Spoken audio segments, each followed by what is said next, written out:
Welcome, everybody, to another episode of Candid Combos. And today's guest is immigration attorney Belia Peña. Belia, thank you for joining me.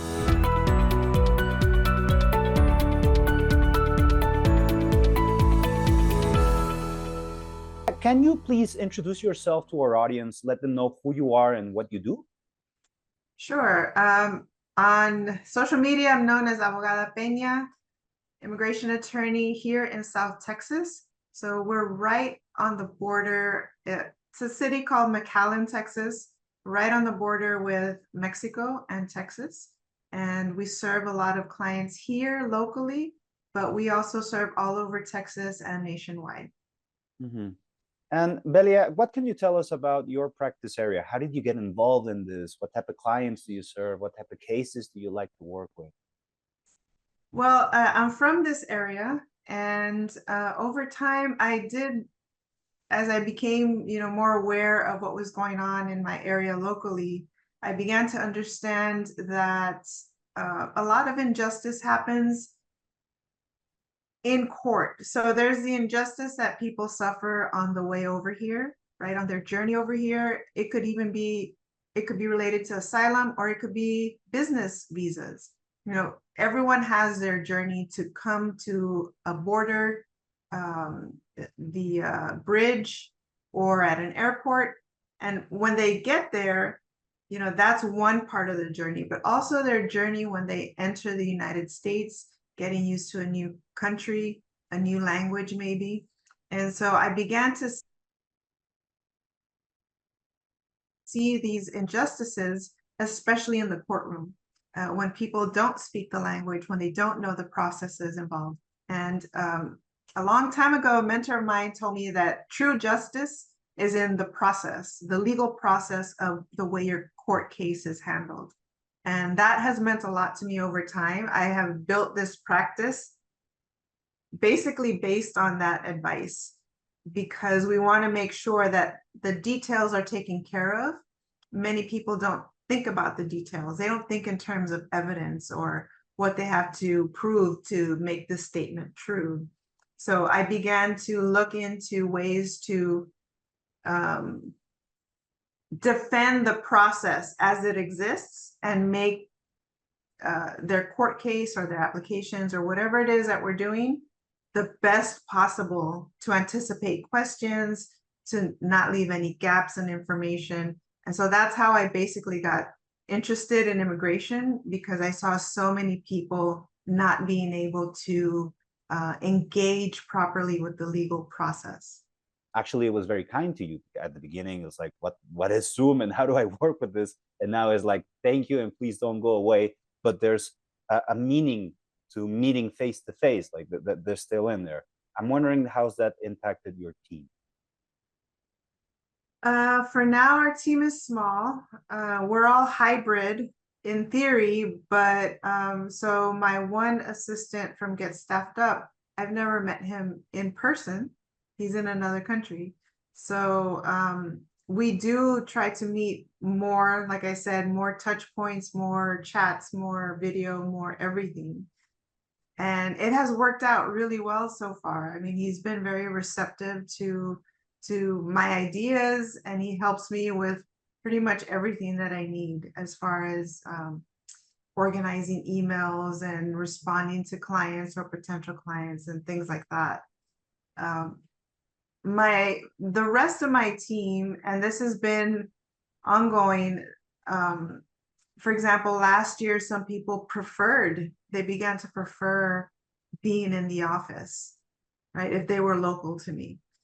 And so they asked me, can I come into the office 3 times a week? Right. And I found that unusual when so many people are trying to be remote 100%. And they're like, please let me just be in the office. And so that was the second reason I decided to open an office, not just for my clients, but also for staff who miss the interaction of other human beings on a daily basis at work. That was interesting. That was a good one. That was a lot of I learned a lot from that, from them asking me, like, hey, are you ever going to get an office again? Because it would be really nice to just sit with someone and talk for a little bit. Mm-hmm. And it speaks a lot about your practice area as well, what you were mentioning before. That personal touch is something that, well, it Mhm. sinks in. It's more imposing, and it's also positive, I guess. But as you mentioned, there's a lot of people, and right now, not only in the US, in the world, there's a lot of people that want to be completely remote. There's so many memes and jokes about, hey, when they say you must go back into the office and you're thrilled, but you're actually not. How unusual and refreshing to know that in your case, it's the complete opposite, that you Yeah. have your staff asking you to go back in office or at least do it in a hybrid way. And I get where they're coming from, or I believe I get where they're coming from. That personal touch is also something that you want to have. Plus, you have the advantage of being able to uh, take away your work from your home. And separating those two is very important. And even if you're the same person, you do the same thing, and it's part of your identity. But being able to live in a place where you don't necessarily have to connect it with your work, your tasks, your pendings, your to-dos, your everything. That's also healthy. I believe it's like it was, or it's like that for your team. What do you think? I totally agree. I think not everyone in the remote world learned how to set those boundaries. Mhm. Um, and I think people who don't have those boundaries will still get burned out.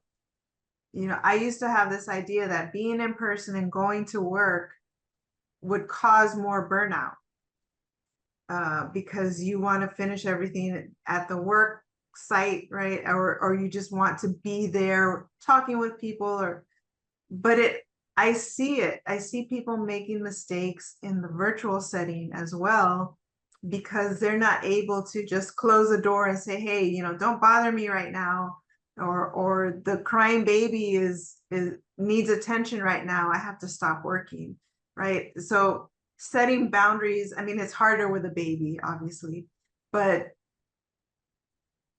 when you can't control your environment as much in the home, it's gonna affect your work product. It will affect how quickly you perform, how efficiently you're able to complete a project, um, how you speak with a client, right? Speaking with a client and the baby starts crying, that's a very different conversation and a lot more stressful than if you were in an office, Hmm. right? And your baby's with a babysitter, right? So we tend to let our guard down because it's home. We think of it as home. We feel safe in there. And it's also a workspace. So you have to create that space and say, you know what? I'm still going to get a babysitter, but, just for these 3 hours instead. And my baby's going to be cared for in the next room, but I really have to get this project done. That's what I mean by setting boundaries. And so I think not everyone adjusted as well to the remote, to the virtual life as someone like me who would just say, close the door, leave me alone, don't talk to me right now. Right. So I think that's what caused the shift to go back into a physical space where you could shut out the daily distractions of home life. Hmm. And even so, because I get exactly what you're saying, and at this point, anybody who works remotely or who works hybrid who doesn't understand that, well, they're lagging, because if you don't have a dedicated space with a do not disturb sign and that people respect that, then it's not going to be an easy, it's just not going to be an easy workplace, even if it's your own firm, because you cannot separate things when you should. But even so, like, there's a lot of things that can be affected, and still you have people who are working with you remotely. And I mean your virtual assistant. I'm wondering about that relationship, because from your words, I hear that he's performing very, very well.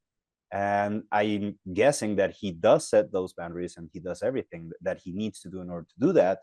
But I'm wondering, what's that like for you? Had you ever worked with a virtual assistant before he came in, or did you learn the ropes of the business just by working with him and setting those boundaries? Did he already have the insight to do it himself? What's made that relation a successful relation? So I had never worked with a virtual assistant before. He was the first person that I hired for that. So I was concerned, how is this going to work in reality? You can only read so much, right? So much information, so many books. The reality of the person that you're working with is very important. And one thing that I noticed about his resume immediately was how creative he was. He's also a musician and an artist, an actor. So that stood out to me because that's the kind of character that I would need for someone who's working with me. And I say that because he had qualities to become an assistant, but the creativity part stood out to me because being in court, I can't always monitor or manage my staff, right? There's certain things that they will have to do on their own while I'm away from the office. And I can't answer all the questions. So having the creative mindset, I immediately thought, oh, he's perfect. If I can't answer a question immediately, he can create something and I'll give him the authority to create something. And if it's wrong, it's wrong. We deal with it and move on. If it's right, or if it's something that I never would have thought of, well, I love that. I love that too, because like, oh, this is a really great idea. You came up with a pretty good solution. So giving him the autonomy to create in that space was important for both of us, I think. And he is very creative. He created a flyer for me that I thought, whoa, this is so pretty. Like just the colors, the format, like how he placed the things. And I thought, you've never done this before? How could you never do this before? You're so good at it. And he said, no, it just, I'm aware of color combinations and design. And like he has principles that he brought in from his creative life to create a flyer that for me, I was just like, wow, this is so nice, very professional. And I thought, yes, this is why we work well, because making mistakes, it is scary for a lawyer when an assistant makes a mistake. But the main rules that I have asked him to follow is tell me right away, tell me what it is, and if we need to fix it, we fix it quickly. What can we do to contact the client, or take down that post, or send a follow-up email, or do something that will just fix it. Most mistakes, in my opinion, can be fixed. Even if you get like a little bit embarrassed, I'm okay with it. Like it's hard for me to get very, very embarrassed at this point. I guess it just comes from being an attorney for a long time. But I didn't want him to feel like punished or ashamed or anything like that, because that's not fair to him. Like I have given him the authority to create. I cannot go back and punish him for making a mistake, right? To me, that's just not correct. So I think that's the main reason, and I'm glad he expressed the creativity part in his resume, because that's what drew me the most, besides all of his other experience and credentials. I'm very happy that you found that relationship, and cheers to you and your law firm success, because I hear that you continue growing. So that hybrid and that in-house and that remote setup that you have all three of them. I look forward to you thriving on your business. Thank you. Thank you so much. I really appreciate this talk.